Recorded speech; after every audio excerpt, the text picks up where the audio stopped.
இந்த கூட்டத்தை பார்த்து பாரத பிரதமர் மோடி ஐயா அவர்களும் முன்னாள் முதலமைச்சர் எங்க தங்க தலைவர் எடப்பாடி ஐயா அவர்களோட கூட்டணியை பார்த்து பாமக, டிடிவி தினகரன் அவர்கள் நிறைய கட்சிகள் இந்த கூட்டணியில இணைஞ்சிருக்காங்க. இதோட தாக்கம் திமுக நிச்சயமா இது அவங்களுக்கு பயந்து ஓடுறாங்க. திமுகவோட சபரீசன் அவர்களும், உதயநிதி அவர்களும், கனிமொழி அவர்களும், ஸ்டாலின் அவர்களும் கொடுத்த பொய் வாக்குறுதிகள் மக்களுக்கு எதுவுமே செய்யாம போதைப் பொருள் மாநிலமா ஆக்கி பெண்களுக்கு பாதுகாப்பு இல்லாம கற்பழிப்பு அதிகமாகி இந்த மாநிலத்துல எதுவுமே திமுக செய்யல. சொத்து வரி உயர்வு, தண்ணி வரி உயர்வு, பால் வரி உயர்வு, மின் கட்டண உயர்வுன்னு ஒரே மக்களை அவல நிலையில் பார்த்து சிரிக்கும் முதலமைச்சரா ஸ்டாலின் இருந்திருக்காரு. நிச்சயமாக இந்த கூட்டத்தோட பிள்ளையார் சொல்லி அதிமுக 2026 இந்த கூட்டணி ஆட்சி அமைக்கும்.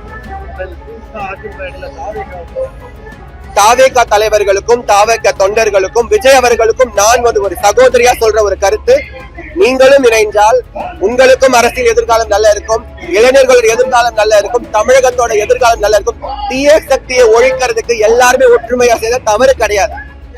என் பேர் கவிதாயினி சுமதி தசரதன். சென்னை கிழக்கு மாவட்டம் தமிழ் இலக்கியம் மற்றும் வளர்ச்சி பிரிவு மாவட்ட தலைவராக இருக்கிறேன்.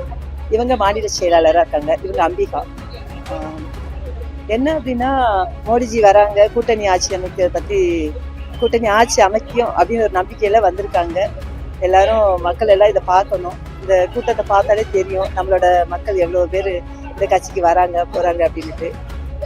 வேற என்ன, இதுல இப்போ தேசிய தலைவர் அப்படிதான் பாத்தீங்கன்னா உங்களுக்கே தெரியும், பாமர மக்கள்ல இருந்து எல்லாருமே லைனா வந்துகிட்டு இருக்காங்க. நிதிநிதி வரைக்கும், அவங்க நிதிநிதி வரைக்கும் நார்மல் பர்சன் தான் இளம் வயதுல வந்திருக்காங்க.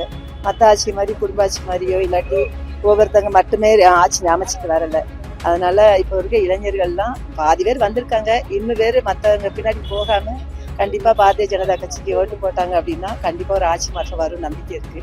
வரும் அப்படின்னு நம்பிக்கை இருக்கு. இருந்தாலும் அவங்களும் கொஞ்சம் இளைஞர்களும் சப்போர்ட் பண்ணணும் அப்படிங்கிறது எங்களோட ஆசை. இல்ல இங்க மட்டும் இல்ல, எங்க எந்தெந்த இடத்துல இருந்தோ வந்திருக்காங்க.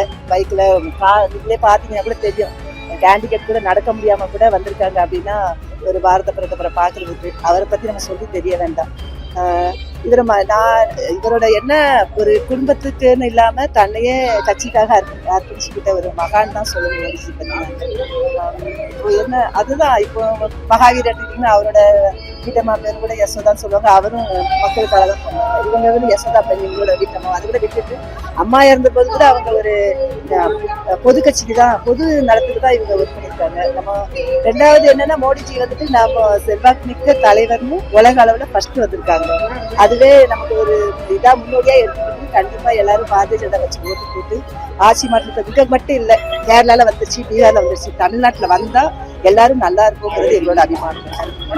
அவரோட உரை இருக்குதுல்ல, அந்த உரை தமிழ்நாட்டுக்கு பத்தி என்ன பேசுவார் நீங்க எதிர்பார்க்கறீங்க, என்ன பேசணும்னு நினைக்கிறீங்க?